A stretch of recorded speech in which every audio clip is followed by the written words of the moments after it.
ദശമുഖനോ മോക്ഷത്തിനൊരു പടി കടന്നയ്യ. കൊയ്തെടുത്തു ശ്രീരാമൻ രണ്ടാം ശിരസയ്യ. ദശമുഖനോ മോക്ഷത്തിനിരുപടി കടന്നയ്യ. ആഞ്ജനേയ സ്വാമി അരികത്ത് രാമരാമേതി ജപിച്ചങ്ങു നിന്നു. ലക്ഷ്മണന്റെ ഉള്ളിനകത്തൊരു കുത്തിരി കത്തി വിരിഞ്ഞങ്ങു നിന്നു.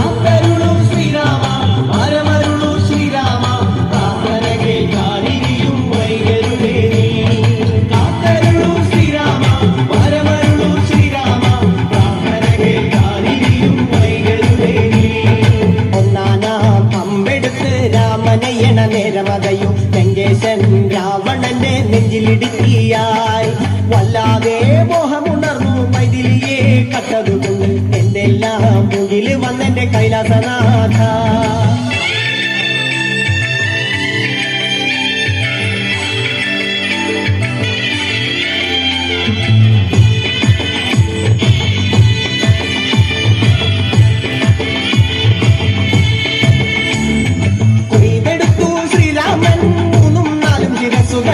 ദശമുഖനോ മോക്ഷത്തിൻ പല പടി കടന്നയ്യ.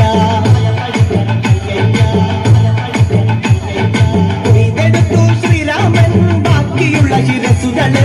ദശമുഖനോ മോക്ഷത്തിൻ വാതിൽ കടന്നേ അയ്യ. വാനരപ്പടകളിലെങ്ങും രാമജയത്തിനലയ.